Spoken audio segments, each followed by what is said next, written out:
Hey beautiful souls, welcome back to the Healing Empath. I am a healing empath and I'm your healing empath, and I hope you're having a great day, whether it's day or night, wherever you're from. I hope your day is doing very well. So today's topic, we are going to talk about the dark empath. This is something that I had anticipated talking about a while back, but I'm going in order on my topics, so this is the next topic up. And I'm super excited to talk about it. And again, the topics like these are not going to be just a quick video. They can extend very long. So I'm just going to try to keep it as short as possible. But I may double back in the future and, add on to a dark empath. Okay, so before we get into the video, before we get into this topic, please feel free to hit that like and subscribe button and turn on your notifications for future content. Okay, so what is a dark empath? Well, a dark empath, as you may know, or if you don't know, is not someone who was born cold, okay? It's someone who learned how to protect themselves, how to protect that empathic energy within themselves. A dark empath is highly intuitive, okay? And they're very aware of their emotions. They're deeply aware of their emotions. They're aware of the patterns, not just of themselves, also of other people. So, just like how an unhealthy empath, they may use that awareness to connect with people. A dark empath is going to use that awareness to defend themselves or to anticipate, right? To anticipate something. Sometimes you can anticipate conflict, right? So a dark empath is going to use it to anticipate and sometimes to even control an outcome. And that can be similar to a narcissist.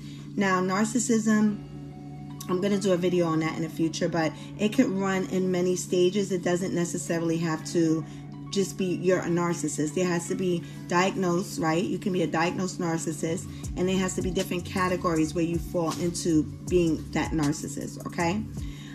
For those of you who don't know what a narcissist is basically the opposite of what an empath is, okay? But you would have to do your research or wait until I make a new video about it. But really, you can look it up on YouTube. You can find so much information about a narcissist and covert narcissism and all the other types of narcissists that are out there. But they like to control outcomes, and a dark empath can possibly be in that lane sometimes as well. But the difference is a narcissist is going to want to control you for harm, but a dark empath is not trying to control you because they want to harm you, but because they refuse to be harmed again. So, they're going to jump in the ring with you, a dark empath. All right. Now, to find out how a dark empath, empath in general, how did she become dark, or how did he become dark? Well, they weren't always like this. They was a time where an empath would give you freely, give their love openly.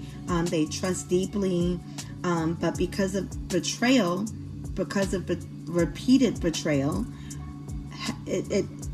because of repeated betrayal happening in their life, it has a way of reshaping the way a person thinks, their nervous system, and the way they respond. So being misunderstood is one of the reasons where a dark empath can become that way. Being manipulated is another space. Another way an empath can become a dark empath. Not just one time.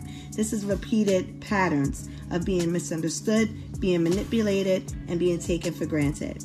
Okay? So that's just one of the ways, or some of the ways that can happen, along with abusive energy and all that stuff, right? That I'm not going to really jump into now. We're sticking with the basics. Okay. So if you're a dark empath, or if you're someone also that wants to control them as well, right?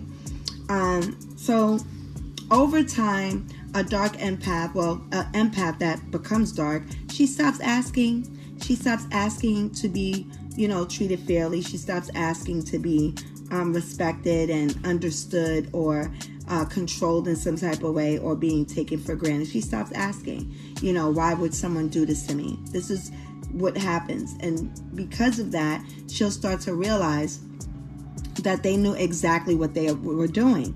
And this takes a while. Sometimes it doesn't take long for all empaths, but a lot of the times this can take a while for this to happen. She starts to say, oh my God, they know exactly what they're doing, and then something shifts. Something shifts quickly when it does happen. And her empathy, it doesn't disappear. So she still is an empath, but what happens is she's using it now as protection, so it sharpens. Okay? Now, when that happens, there's some games that a dark empath will start to play, right? Because she sees everything now. She sees the inconsistencies. She sees the disrespect. She sees the manipulation. And she understands what the emotional hooks look like. And this time, she doesn't respond the way she used to respond. What she starts to do is mirror the behavior of that toxicity. Okay? She'll mirror all of the behavior, and then she'll withhold her own personal reactions.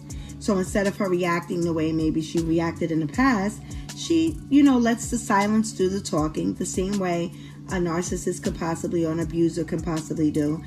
She'll study the reaction. She'll study the actions from the person instead of reacting. Kind of like when you watch those movies where you see the victim finally become a villain because she was being treated poorly, and now she's pissed. Who a dark empath would represent in this story? In this topic? Maleficent. So that would represent what a dark empath does. Remember how golden she was in the beginning before her attire turned all dark and black. And black doesn't mean you're angry or mad. It just means that you're aware. Think of black as everything in the dark comes to light, right? But now you've accepted and embodied that darkness. So Maleficent was very distraught because she helped save someone that came into her place of, living in that mystical land, that place. And she helped save him because he was so afraid he was going to get hurt. And then she allowed him to come back, and they was friends. And then she had a big crush on him, and then she thought that was going to be her boyfriend, and she's a teenager. And the next thing you know, he stabs her in the back. But not just stab her in the back. He literally stabs her in the back and takes her wings. And that turned her into, still the empathy was still in there somewhere. But she became dark. She became that dark empath. Exactly. Maybe I'll make her my thumbnail. I said I was going to stay away from making celebrities or things that we would recognize as thumbnails. But I'm thinking she would make sense to have her as the representation of what the dark empath represents. So if you haven't seen Maleficent, it's on Disney for those that didn't see it. And I think it's a good watch. And matter of fact, I think I'm going to rewatch it again just because of the content. But anyway, she starts to mirror back the behavior. She withholds her reactions, and she lets the silence do the talking. Okay? And again, I said she studies you, which is not you, but the person, instead of reacting. Okay? And then she's thinking instead of just automatically trusting. Okay? So, again, like I said, sometimes a dark empath is going to play the game back, but they're not playing to lose, okay, but to finally feel like she's winning, okay? And for that moment, just like in a movie, she feels powerful. And you can't blame her, because it's like you can't keep backing a dog into a corner and not expecting them to bark. So, about this phase here that a dark empath goes through, and I don't really think it's talked about enough. Even when she is in control, guess what? She's still in the game. And maybe at the moment she doesn't care, right? Because it's like payback, bitch, right? That's how she probably feels. Like, oh, it's payback time. You're done for all the things that you've done towards me, right? But she's still in the game. She's still thinking about them, the person that did the offense. She's still strategizing, and she's still carrying that energy, okay? So eventually it starts to eat the inside of you up, right? As a dark empath, the thrill of it all fades. And what's left is this clump of heaviness, this deep, dark fog that you just can't get out of because of the manipulation. So even if she's correct in using her manipulation or her defense as, well, her, defense as a fact to say it was deserved, right? It's still going to disconnect you from who you truly are. And that's what it did for Maleficent. It disconnected her from who she truly is on the inside. So it's like you have to wear that mask. The mask protects her, and it also hides who she truly is. And that's the same way with a narcissist. That's why I'm not really an advocate for defending narcissism, right? Because I know it's something chemically wrong there. But I understand it from doing my own deep dives and actually going to God and figuring out what's going on with these narcissists and why they're the way they are. There is a story.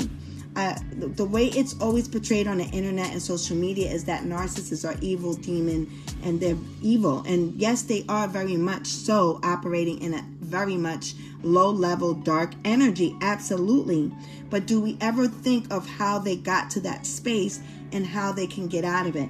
It's very hard, though, with a narcissist. The problem is they never think that something's wrong with them, but deep inside they know something's wrong. But they don't think something's wrong, and they have a hard time of understanding empathy. They fake empathy, okay? And that stems from deep wounded childhood abuse, okay? But anyway, let's move forward because it's not about the narcissist, it's about the dark empath. Okay, so remember, the mask that she's wearing, it protects her. It feels great, right? But it also, again, hides who she is. So that's someone that doesn't like being vulnerable around different people. They feel like when you're vulnerable, you get your ass kicked. You get abused. You get used when you're vulnerable. When you feel some type of way, you can't express that because you look like a punk, okay? And many people do this with their sons, and many people do this with their daughters. I mean, it's more rare for the daughters, but females do get told your emotions will get you into deep trouble. But most men get told that all the time. So, the realization of all of this is if the dark empath decides she wants to come out of that and she starts to see clearly, this is what she might start to think to herself is that, wow, I used to be one way and I am this way because of all the things I've experienced. And I didn't do all of this just to become a different version of what hurt me. And that at that point is when she changes. Meaning she can say to herself, I'm sick of pretending to be this pit bull. When really, I'm just a sweet toy poodle in the inside, right? So she has to act like that she's this big dog because she's sick of being treated poorly or hurt, right? And now she understands who she truly is, and she doesn't have to wear a mask anymore, which represents her true power. And it isn't getting even, right? It's just no longer needing to get even. It's no longer needing to revenge. Now, don't get me wrong. I do believe that if somebody hits you, you should definitely hit them back. But in some cases, there's some things that you can just let go and you can just move on and not allow anybody to control your emotions, not allow anybody to take you off of who you are as a person, the sweet, beautiful person that you are. Now, if you have to defend yourself, I'm not saying don't defend yourself. What I'm saying is once you start to see the true code in all of this, you can take your power back, okay? And returning to your true power, what does it mean? It means that nobody can control your reactions, right? You don't have to announce your exit. You don't have to argue, right? She doesn't need to prove a point. She just simply stops participating, okay? and she sees the red flags for what they are. And instead of analyzing those red flags, she just leaves because it does not align with who she truly is, right? There's no more over explaining. Remember in the Matrix when Neo actually understood the Oracle, when he stopped trying to fight the agents and step into his power, that's when he started believing in himself. And that's when you see the images of them going from human to coding. So once you see that this could be all a test, this is, I'm bigger than this. You don't over explain, right? You don't get second chances to repeated behavior. And then you don't over emotionally invest in people. Okay? Especially, well, you don't want to overly invest in people emotionally or anyway for people who have already shown you who they are. Okay? And you're not going to cut anyone off because you're just upset, right? You're going to cut it off because you have self-respect. And you're not going to look back. And you're not going to care about an apology, even if you know that they're wrong. I hope this is making sense to you guys.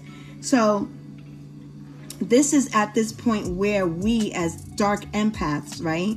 Because I've definitely had my dark empath era, and I'm no longer into being a dark empath. I think it's just a waste of my time, personally. But if this is the phase that an empath has to go through because she's unhealthy and unhealed, I say embrace your dark empath phase, if that's what you have to do, so you can return back to the light, okay?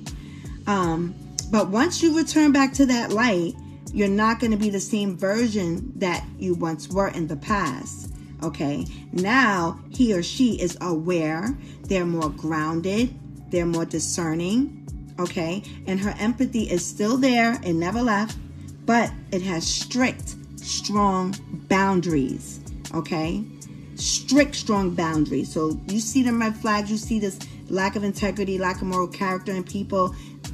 You're not dealing with it. You're not dealing with it because you work too hard to stay behind in the light and to operate on light energy and not put a mask on to pretend you're this pit bull when really you're a soft poodle, but you still got that pit in you. You still got that King Corso in you that will tear somebody up. But you feel like your energy is too beautiful to allow yourself to be taken out by someone that's only trying to keep you in a lower state. And that's when you really get that Matrix, that Neo energy. You know what I'm saying? So, her kindness is still there. Her kindness is still there, but it's not accessible just to anybody. There's no automatic access. Okay? Everything is manual. Okay?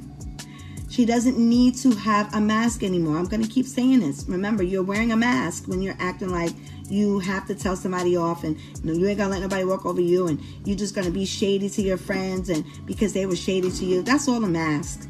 When the mask comes off, you don't want to hurt nobody. You don't want to be shady to your friends. You don't want to talk about people behind their back because they're talking about you. You don't want to do that, none of that stuff. Because that's not who you truly are. You don't want to have to put hands on somebody, right? You don't want to have to curse somebody out and make them feel away because you're sick of them talking to you a certain way or sick of them treating you a certain way.